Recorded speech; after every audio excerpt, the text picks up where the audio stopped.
I understand it's 9 o'clock. Let's just give one more minute as a lot of people are signing in, and we'll start in a minute.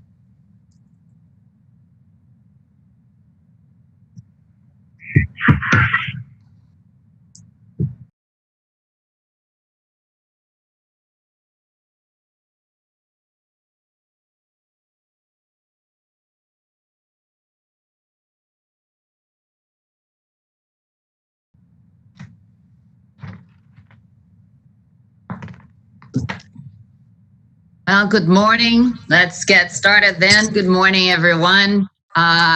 Welcome. Thank you for joining us this morning. My name is Cecilia Tornaghi. I'm a managing editor at America's Quarterly. I'll be your moderator this morning, and on behalf of America's Quarterly and the Council of the Americas and SEBRI, the Center for Brazilian International Relations Studies, I want to welcome you this morning to our panel, Brazil-U.S. Relationship in 2020 and beyond. This program is a co-production of SEBRI and ASCOA, and we'll discuss this pivotal and consequential relationship, which has taken a singular, maybe more personal approach since the 2018 election in Brazil. And for that look, we will count on experienced and wise words, first of all, of Ambassador Sergio Amaral.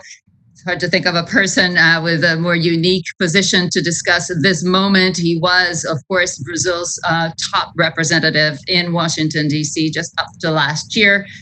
He was appointed to the Brazilian embassy in the United States by former President Michel Temer. And he was also Brazil's top diplomat in the UK, in France, among other posts, took part on what led to the creation of the WTO, was also in several domestic posts from trade ministry and others, including posts in the environmental ministry. So really a keen eye and a great experience to look at this moment of this relationship. And of course, Brian Winter, our editor-in-chief of America's Quarterly, will also be debating and discussing this relationship. Brian is Vice President for Policy at ASCOA and also an author of several best-selling books. Brian has been following Latin America, and especially Brazil, for a couple of decades now. He also had firsthand experience by living in Brazil and continued following. He has a keen eye and incredible knowledge of the country. So it's going to be a very, very interesting and enticing discussion that we will have. Of course, you will also be part of this conversation. You can ask questions. So if you are on the WebEx platform, you can use the Q&A moderator mode and then ask your questions there. If you are on the live stream or on social media, you can also ask questions. All you have to do is use the handle at ASCOA, or you can use the @Amer Quarterly. Shorten America's Quarterly to Amer Quarterly. Use either handle and we will get your questions. But before we get started with that discussion, we also have a treat for you. Detail, I need to ask you. If you're on the WebEx, please keep your mic on mute so that we don't have an interference in the discussion whenever you have to that. So please keep your mics on mute. But so before we start, I want to say that we have a treat right now. We're also going to have opening remarks by Henrique Rezinski, who's a trustee at SEBRI and is going to give us some words. He is also very close to the U.S.-Brazil relationship and will also now give us some opening remarks. Henrique, the floor is yours. Thank you very much, Cecilia. Good morning, everybody.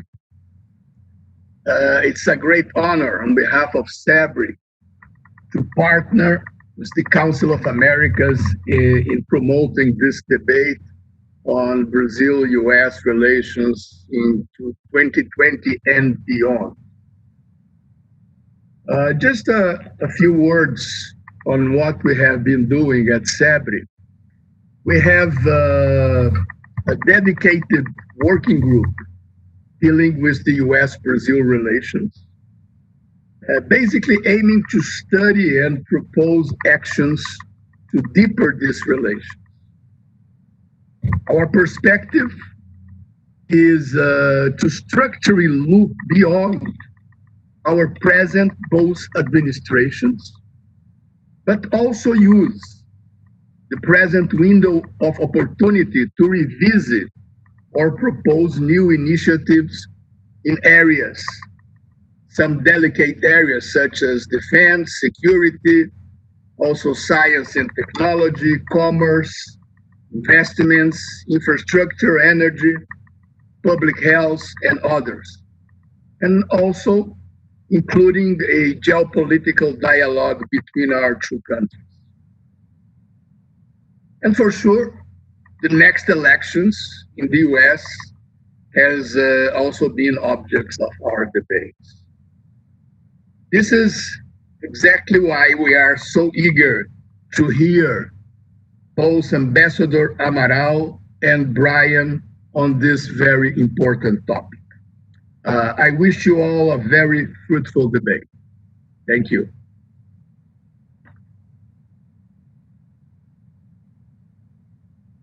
With the center, it's a privilege. So, as you said, elections coming up. November is really shy of 4 months away, and I myself don't recall an election, a U.S. election, that could be this consequential for the U.S.-Brazil relationship, at least in the front.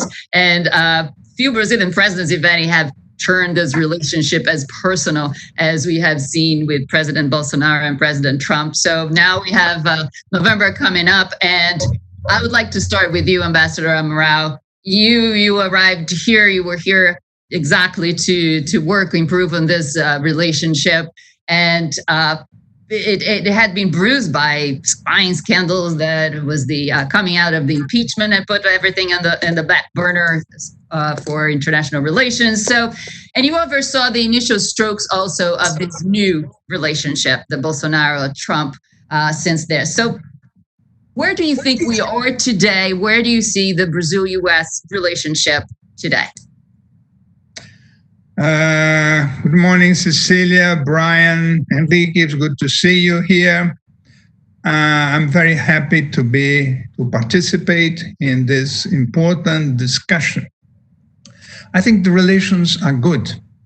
And I think relations between the US and Brazil have always been good.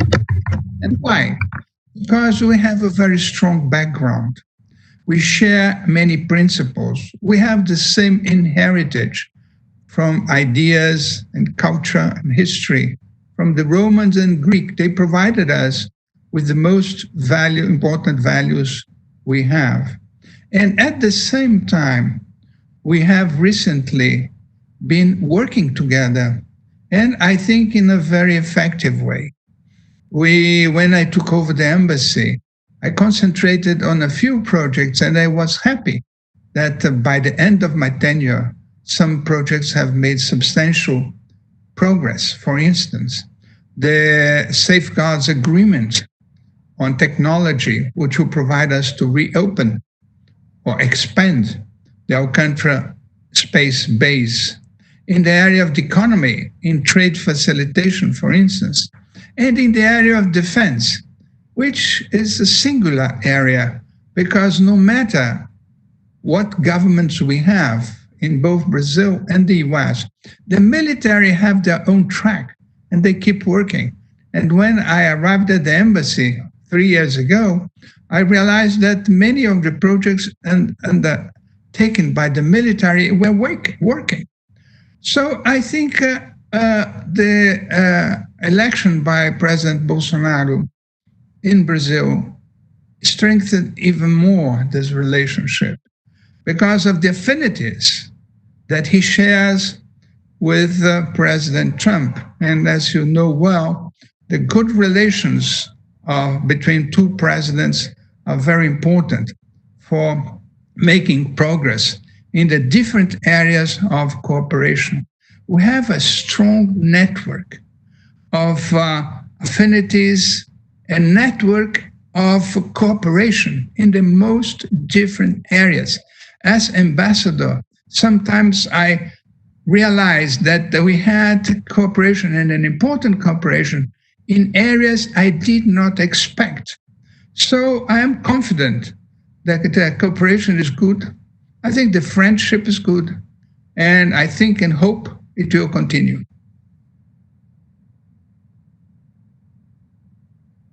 Well, it's good to hear. It's good to hear good news for sure, Brian.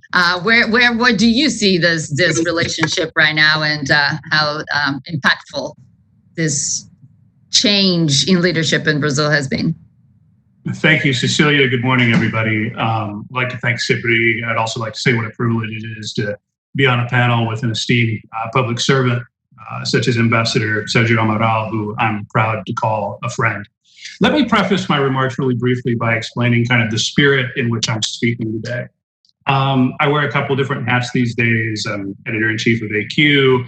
I'm a political analyst, but over the last 10 days or so, I've really put my old reporter hat back on and have tried to talk to a variety of people, both in the current administration in the U.S., some people in Democratic Party circles, let's say, who might play a future role in a Biden administration, as well as some old friends in the Brazilian foreign ministry, in Itamaraty, and in Brazil generally. And so what I'm going to try to do today is kind of give, some probably opinion and analysis along the way, but at least at the beginning here, kind of try to faithfully reflect what I've heard from different people.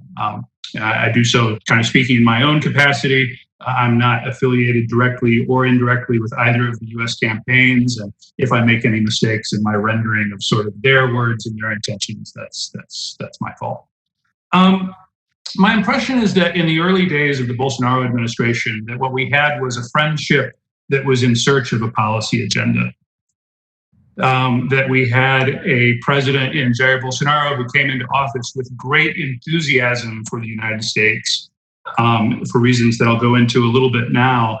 And that at the beginning, that bureaucracies, and particularly on the US side, were trying to catch up with kind of the deliverables that would help turn that friendship or admiration on the part of Jair Bolsonaro for the United States and for President Trump specifically into action. And, I think it's worth pausing just briefly to remember how central the United States is to Bolsonarismo and kind of the liturgy of that new Brazilian conservative movement as it's existed over the last 10, 15 years or so. Let's not forget that during the campaign, then candidate Bolsonaro not only went to the United States, but that he stood in front of an image of the US flag and saluted it. It's also true that even recently at some of the rallies that we've seen typically on Sundays in Brasilia over the last few weeks, that you see a lot of US flags at these rallies. And, as somebody who spends a lot of my day sort of trying to explain Brazil and answer questions about Brazil, sometimes that sparks, people don't quite understand it. And I guess the simplest way to explain it is to say that in the sort of philosophy of Bolsonarismo, that Brazil under governments prior to his was on the path of Venezuela. In their minds, I don't personally agree with this, but in their minds, Brazil was on this socialist path toward authoritarianism, away from capitalism. And therefore, what's the opposite of Venezuela? It's the United States. And this embrace of US symbolism is a way of them sending a message to their base to say that they are in favor of a greater role for the private sector, a smaller role for the Brazilian state, that we're going to create basically a country that is more like the United States, or maybe, if you will, the more Republican parts of South Florida. But basically a place where, you can feel safe, where you will have more freedom to own a gun. And they see this as sort of their north, if you will. At a foreign policy level, it goes deeper than that. They have a foreign minister and a whole sort of ideological movement that has been kind of articulated by the Bolsonaro family guru, Olavo de Carvalho, who lives in the United States, under which Brazil has now kind of switched teams, again, in their imagination, and is now playing on the side of kind of what they describe as a Judeo-Christian world with the U.S. At the forefront. And so that's kind of that was the attitudes or the sentiments that sort of provoked this desire to get closer to the United States and to the Trump administration, particularly because they see Donald Trump as kind of a very pure, ideal vision of this Western alliance among nations that they want to create. So then it was left up to these foreign policy bureaucracies and some other wings of government as well to kind of catch up. And in doing so, they embraced some points that Ambassador Amaral already mentioned, some things that had been on the agenda for years, such as trade facilitation, such as the base at Alcantara, by the way, under different administrations. What Ambassador Amaral said is correct. Relations, have never been bad. Sometimes they've been cool, as was certainly true when then President Lula tried to engage in negotiations with Iran 10 years ago. But the relationship has always been friendly, and sort of the framework for a bilateral agenda was there. And what I can tell you is that since then, the bureaucracies have kind of caught up.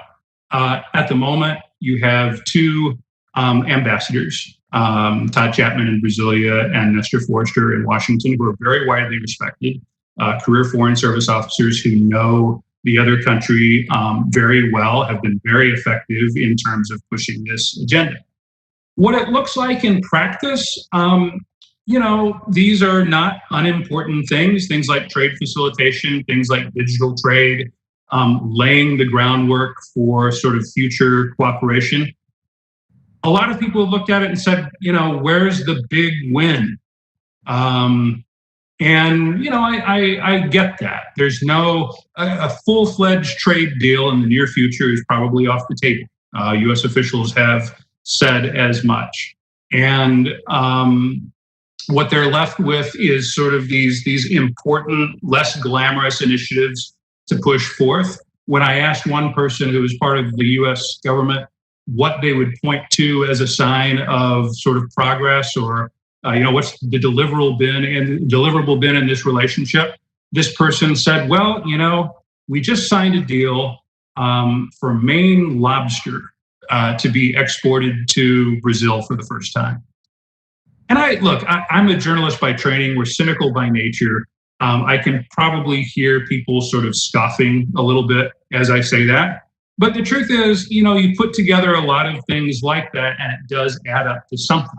Whether it's the big deliverable, whether it's the game-changing thing that people on both sides seem to want, I'm not sure. Anyway, I have more, but let's leave it at that for now. Thanks, Brian. And what you're describing is, you both is a relationship in the men's between, with two strong men understanding or vouching each other, and a leader in Brazil that's openly rooting for Trump. But we have November coming up, and we don't know what's going to happen. But what we know right now is that Joe Biden is ahead in the polls. So in January, maybe the chances for a second Trump administration were stronger than they are now, but still not out of the roots. Anything could happen between now and November, of course. So it's a coin toss as we stand, but it's a coin toss where the coin could show a Biden face. So what do you expect for 2021? I mean, where is this relationship going from where we are right now? You could get a second Trump administration where things could stay as is, but Brazil aligned with the U.S. and its relationship outside, but you could get a Biden. And that, where does that stand? So Ambassador Amaral, where is your crystal ball for 2021? My crystal ball isn't saying much, but I think that Brazil-U.S. relations are going possibly through a turning point. And as you mentioned, if Trump is reelected, what doesn't seem likely at this point in time, there will be continuity. And continuity means, I think, Trump sticking to his approach towards nationalism, America first, about populism, and on the foreign front, basically he'll double his bets, double his positions. I don't think that Trump would change substantially its policies abroad, and this will make an uncomfortable prospect for us, to the extent that the continuation of this kind of China-U.S. conflict can put us in a difficult situation, in a difficult dilemma, which is to have, and I don't know why we should, take sides in this dispute. We are not part of this game. We are not part of this dispute. We are not looking for a worldwide hegemony. And we have keen interests on both sides. We would like to keep our very good relationship with the U.S., which is part of our heritage, as I mentioned before, convergence. And we also would like and need to keep a very good partnership with China in the area of economics. China is our first trading partner and is the first investor in Brazil from the point of view of flows. And we would not like to be in a position where we would have to take sides, let's say, to be together with one at the detriment of the other. And there are many countries around the world who feel the same.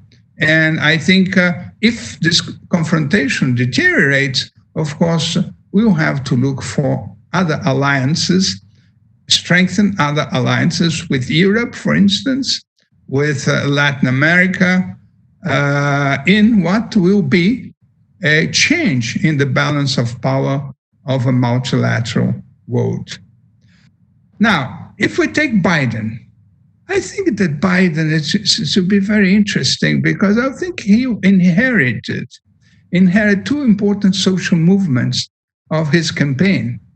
First is Sanders and his group of young, very active people who think about and dream about as a substantial change in U.S. society, who think about possibly a new green and at the same time New Deal world, the Green New Deal, which is very popular in Europe, which is popular among Sanders followers. And this will make a big difference with respect to the prospects we have in Brazil. Because the Green New Deal means, first of all, a larger participation of the state, either as an inducer of the economy or reducing inequality. And green, this word, raises some problems for us when you remember what's going on or what went on with Europe in the case of deforestation. So this prospect of a mismatch of the agendas, as I call it, now we go more or less in the same direction. With a Biden government, perhaps our agendas would not match. And in foreign policy, there is another point which I personally like, which is multilateralism. But this is not well perceived in Brazil with the present foreign policy. So we would have a mismatch of the agendas, which make things more difficult, mainly in the area of the environment, because the environmental movement will be very active. It will have a strong presence both in Congress and public opinion.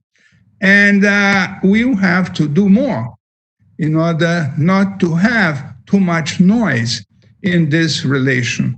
And the second point for a Biden government would be to reinforce the isolation of Brazil in the world. We are already isolated. If we talk about our relations with Europe, what people in Europe will say is we are not going to ratify the Mercosur European Union if you do not change in a drastic way your policy towards the Amazon, and if you don't give us results that say the figures for deforestation. So we apparently will make a wrong decision to be hostile or more distant from the main partners in the area of trade, in the area of investment. Let's say Europe and China. If we have, together with that, more difficult relations with the Biden government, perhaps for similar reasons, I think we will be very isolated in the world.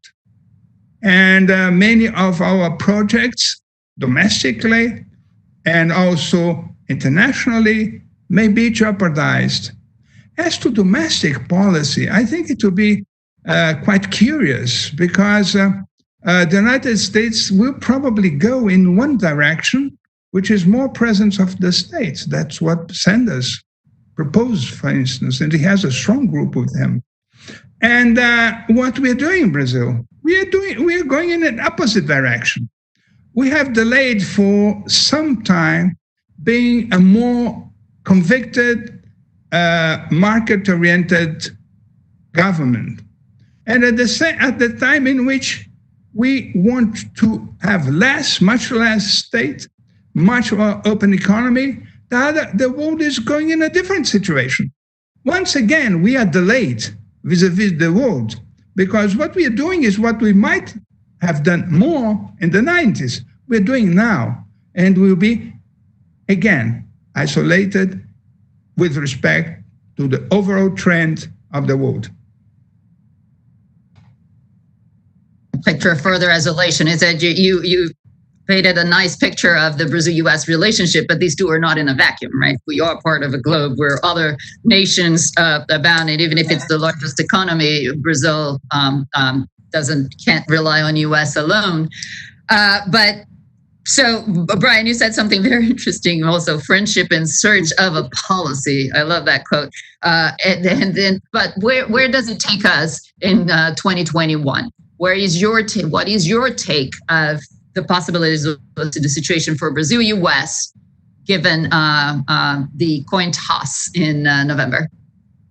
Well, so let's talk about what might happen if Biden wins, which I think is what a lot of people want to hear. And look, the keyword being, okay, because it's nearly impossible to sit here in July and try to game out what will happen for an administration that would be taking office in January, especially in the world the way it is right now, with the pandemic and economies in free fall and everything else happening. There are several other key factors, such as who would be Secretary of State under a Biden administration, which would have a huge influence. What kind of the balance of power is between, as Ambassador Amaral mentioned, the kind of the progressive wing versus the more moderate wing within the Democratic Party. We just don't know, and we won't start to know if Biden is elected until November, December, so it's very hard to try to game out. That said, so look, there is a perception that you see in the Brazilian media, certainly repeated by people in Brazilian politics, that because President Bolsonaro has been so out in front on, basically supporting Donald Trump. And, this includes everything from one of his sons, Eduardo Bolsonaro, famously walking he walked out of the Trump hotel wearing a Make America Great Again hat. You don't get a whole lot more partisan than that, right? And there have been other statements since. That was back in, I think, 2018, before Bolsonaro even took office, but he has made his preferences clear. And as a result, there's a perception, again, in Brazilian media, elsewhere, that basically a Biden administration might try to somehow shun, ostracize Bolsonaro and therefore Brazil, There's even talk that it's a government that could try to pass sanctions against Brazil because of what's happening in the Amazon. Based on what I heard, that is emphatically not the case. Emphatically not the case. I think what you'll see instead, again, based on sort of my understanding of what I've heard from people over the last couple of days, what you're likely to see instead is a president, at least in the White House, who is open to a constructive or cordial relationship with Jair Bolsonaro's Brazil. Why? Because they know that they're going to inherit, if they win, an extremely complex world in January 2021.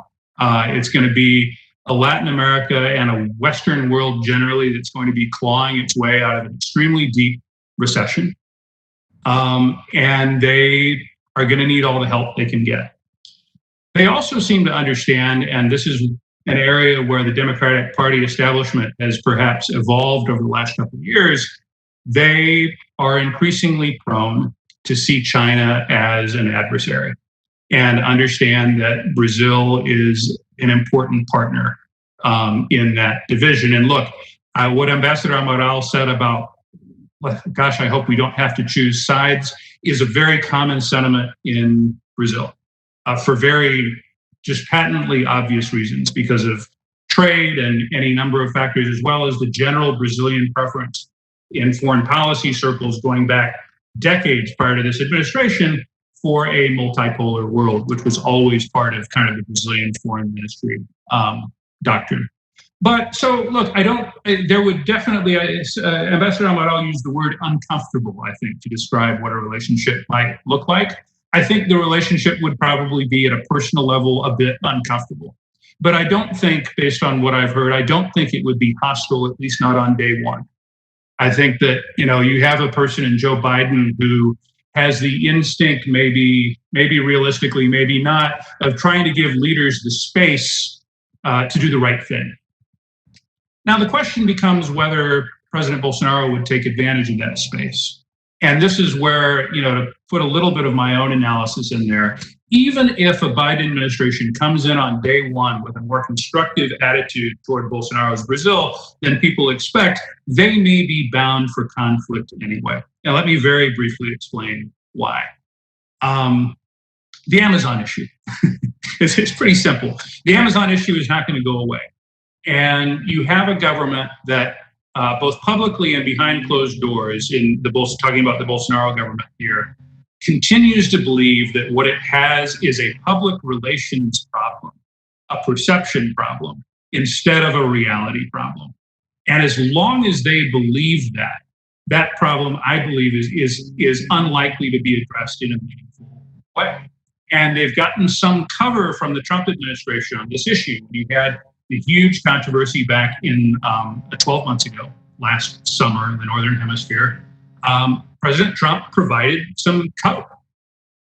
If you try to imagine, I think a lot's going to be determined by what happens over these next couple of weeks in terms of the atmospheric elements of what happens in 2020. But if we get to 2021 and the reality is continuing to get worse instead of get better, that's when basically the Brazil issue leaves the portfolio of the foreign policy professionals and starts becoming a domestic policy issue, and particularly for that progressive wing within his coalition.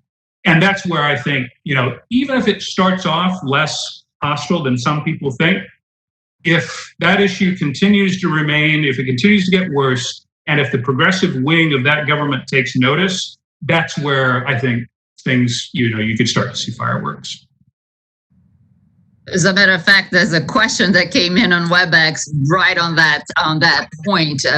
Felipe Molter was asking, what do you guys believe that a Joe Biden agenda for Brazil would be when it comes to environmental protection sector? So Ambassador Amaral, we heard a little bit from Brian on that. I don't know if he wants to add some more, but want to hear from you as well. What do you think that Biden's agenda would be when it comes to the environmental situation in Brazil? Yeah. Let me try to follow some of the points raised first by Brian. I agree that there is no reason for a hostile relationship between Brazil and the US for the reasons I pointed out before at the beginning. We work on a background of very traditional friendship and cooperative relations, and this will not change. The Brazilian society is basic American. We think we are Europeans, but we are Americans. There's a very strong cultural relationship, very strong historic ties. There is very sound economic relationships. We didn't mention the business community because apparently it became silent in some years ago. And we did, during my tenure in Washington, I didn't have the contact with the CEO forum because there was none. The participants of the American side were not elected. So I think we have a solid background, but we should be prepared, I think, Brazilians, to a recurrent friction in our relations with the United States for this sensitive issue of the Amazon. And I agree that we are not going to change in a drastic way. The former German ambassador living in Brazil some weeks ago, he said the issue of the Amazons require drastic measures, quick measures, and continuous measures. And I agree with that. And what is the problem? As in many other issues, the subject or the challenge of the Amazon brought about a division in the government. How can General Mourão, who is the president of the Amazon Council, and I agree with what he's trying to do, how will he accomplish what he proposed to do if there is a division? And at his side, during the negotiations, he had the Minister for the Environment, who was against the environment, against the climate contention, opposition, change. And I think this is the sensitive problem for many of our relations with Europe, possibly with the United States. I don't know to what extent these frictions may become a very serious matter. I think in rhetoric, possibly, but I don't think the substance will change considerably because we have very strong forces who will be fighting for keeping the relations good. What we may have, and this prospect I don't like at all, this is something I have been trying to avoid during the period I was in Washington, is kind of this pendulum movement, which has characterized the Brazil-U.S. relations for many years or decades. Sometimes we are close or too close, sometimes we are distant or too distant. And this is very bad.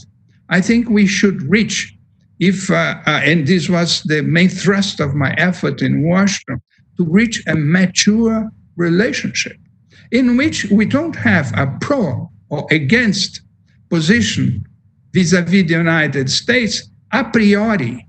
And we have governments that are a priori against the United States, and some other governments who are a priori in favor and to want to align to the United States. And this is very bad. It is time we take a more mature approach. And what would that be? To assess and to decide on each one of the items of our bilateral agenda on its merits. If this West subject is important for us, we coincide or not to work together. And if we don't coincide, why not to say we don't agree with that? Because what we may have is, as I mentioned, good relations, but we'll not be able to connect because these different frictions will prevent us from going further. Thank you, Ambassador. I mean, I'd like to continue on. I think it's an amazing topic, but we are being flooded with questions about another relationship here. Several questions coming on China. Of course, China, U.S., and Brazil having to take a position, especially the situation with Huawei. So we have a few months until November anyway, and the pressure, the relationship between U.S. and China is definitely warming up, I'd say this way. So where does Brazil stand, and where, is the pressure and sensitive situation between China and U.S., and where does Brazil stand in the middle? What are the options going forward? Brian, let's start with you on that one. Yeah, I want to talk about China. Let me just quickly go back to and revisit one point from the previous set, addressing what Ambassador said. And this has to do with kind of relative priorities and how Brazil fits in with an overall foreign policy agenda in the United States, no matter who gets elected. This is a panel on the U.S.-Brazil relationship. So we're talking about the U.S.-Brazil relationship in great detail, but in a bit of isolation. I just want to pause for a second and say that for Washington, for better or for worse, I think under both administrations, even within the Latin American portfolio, Brazil is not, and probably in the future will not be, front and center, let's say, when it comes to that Latin American agenda. Even under the current administration, we had the nominee for the new assistant secretary position in the Americas have a confirmation hearing this week, and it did not go unnoticed in Brazil that in his prepared remarks, the word Venezuela was mentioned 7 times, Cuba was mentioned 4 times, Mexico 7 times, Brazil once, as part of a list of countries who signed an MOU on private sector investment. And so, that at least at some level gives you a data point that kind of shows the overall priority for this. And look, I think that'll continue to be true if there's a second Trump administration. And based on what I heard, it would probably continue to be true in a Biden administration. There's a view in some Democratic foreign policy circles that at the end of the day, Brazil is sort of a natural ally in some respects for the United States, but also that these are 2 agricultural powers whose economies don't fit particularly well together. And that, yes, let's have increased business. Yes, let's have increased trade. But as a true strategic partner that would sort of merit a lot of attention in time, even under the best of circumstances, that's difficult. And especially if you've got a government that you don't particularly like in Jair Bolsonaro, you're just not going to waste or spend the time and capital that are the most valuable things that a president has. So that's kind of if we take a step back from this topic, that's what I've been hearing.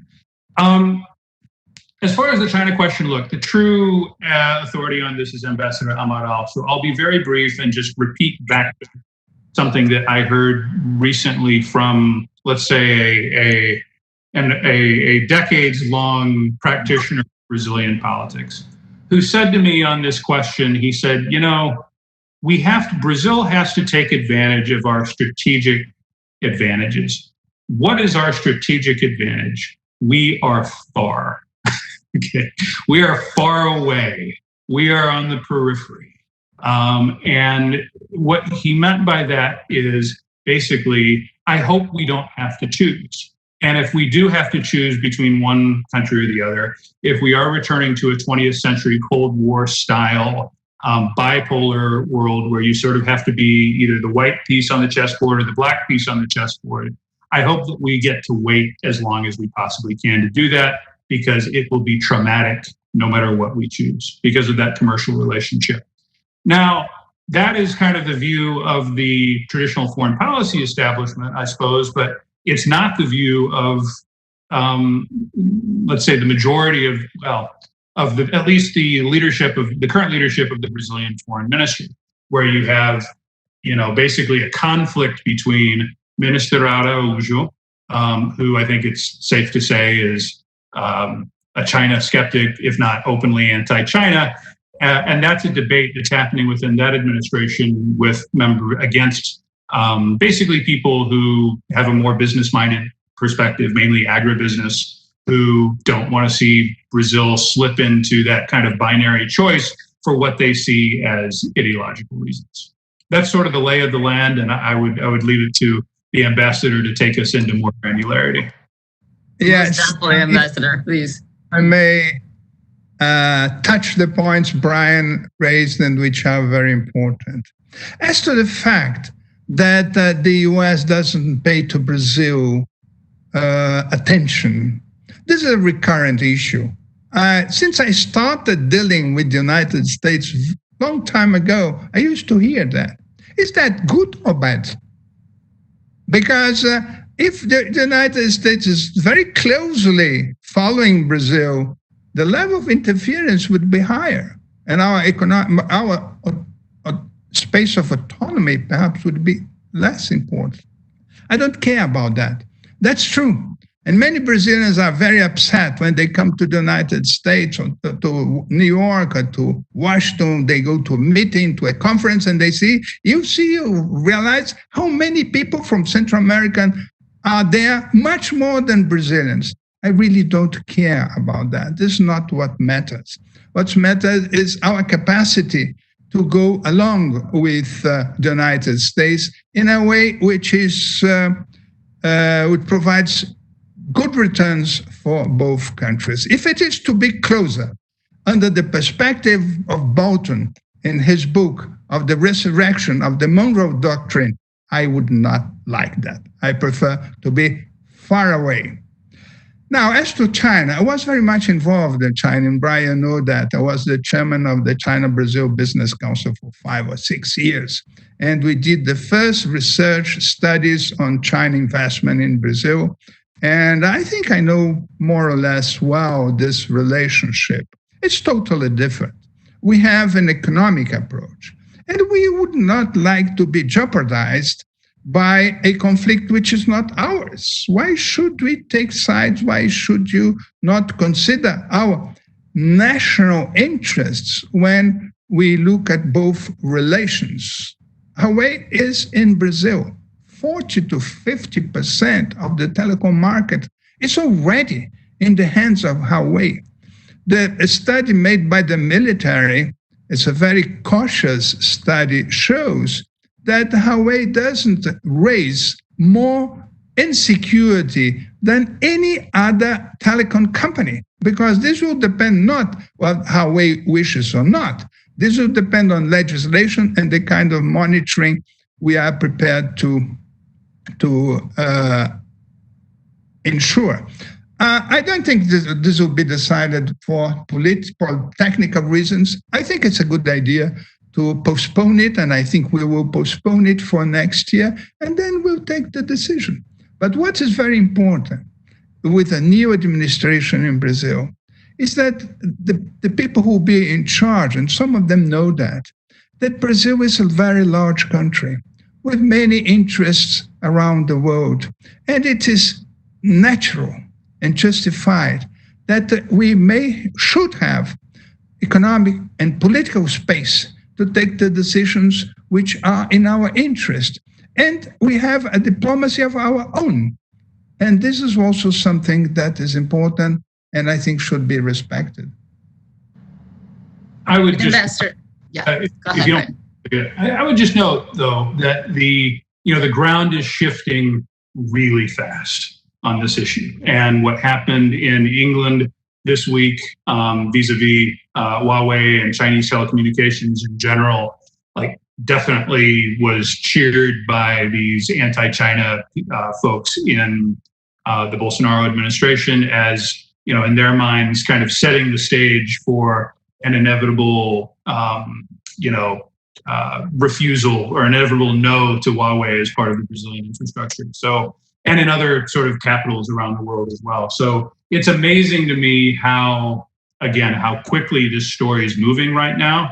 And again, this change that you hear within the Democratic Party establishment as well, it seems much to me, based on what I hear and read, much more prone to see China in terms that are not that different from what the Trump administration has been saying over the last, 3.5 years.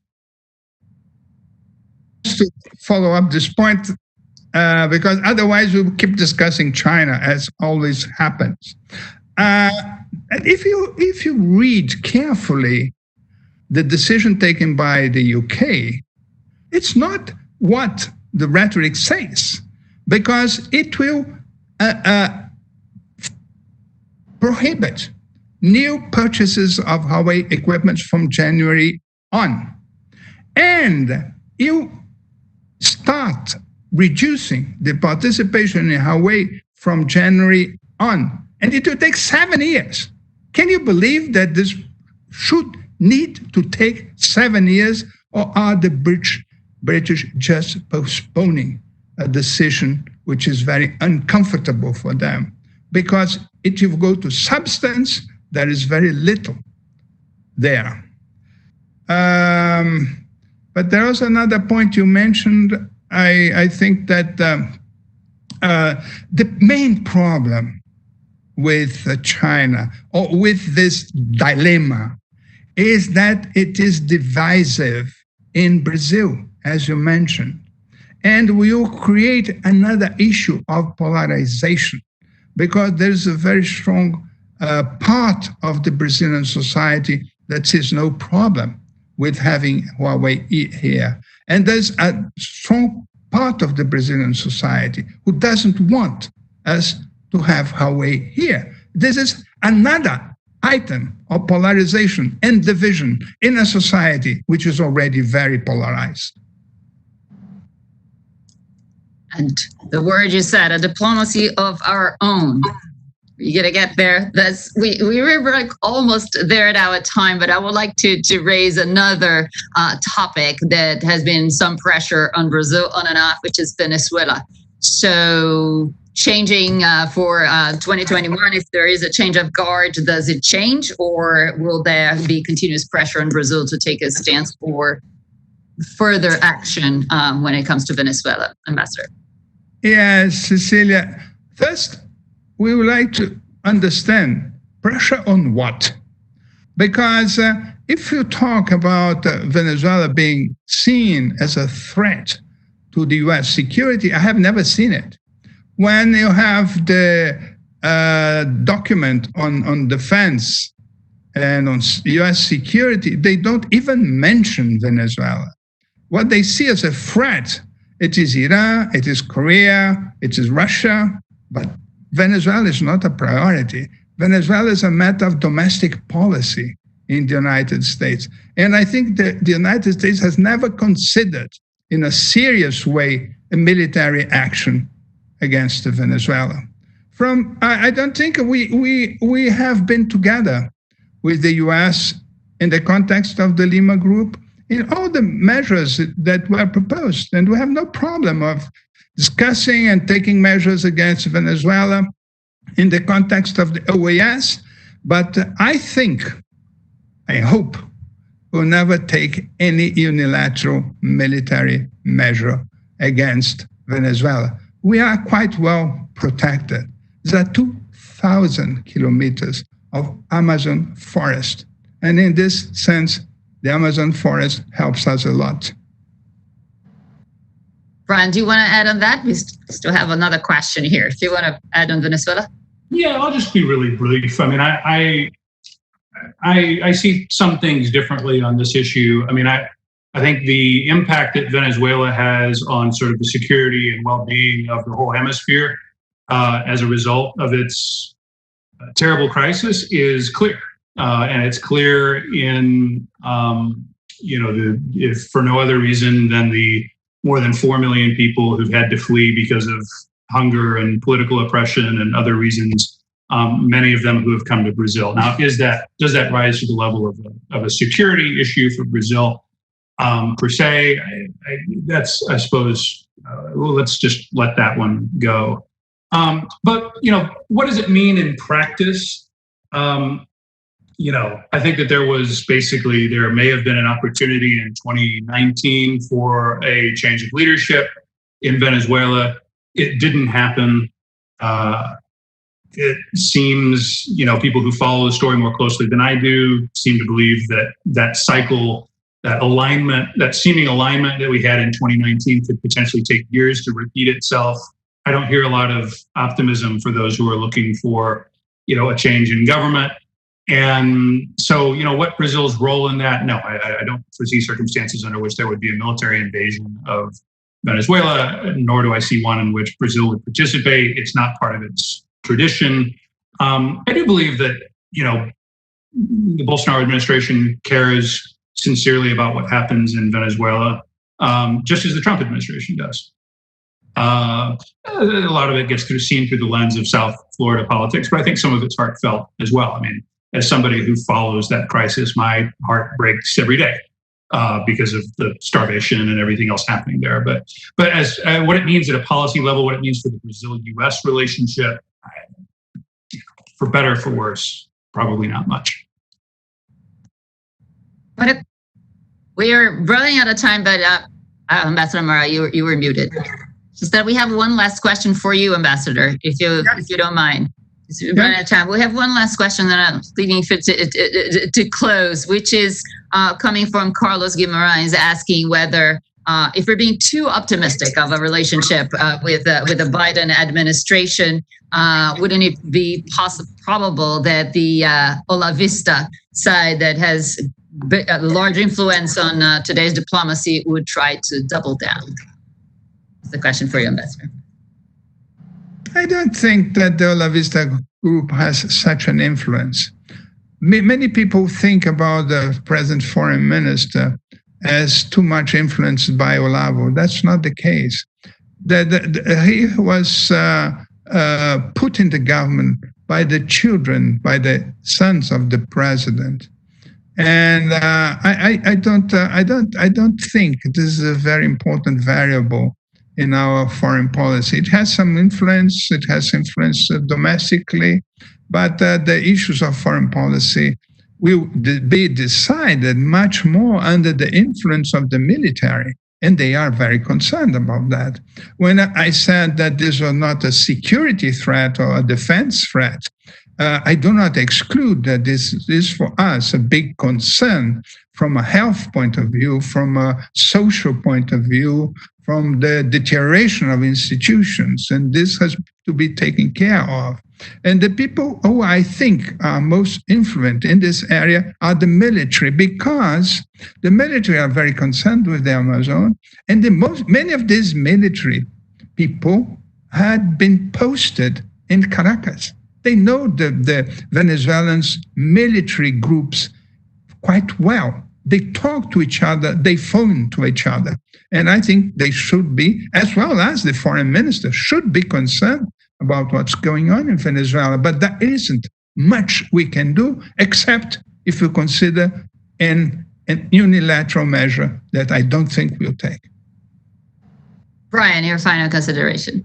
I would just add on this. I mean, I think the debate between the military and the Olavistas for control of the Brazilian foreign policy agenda is real.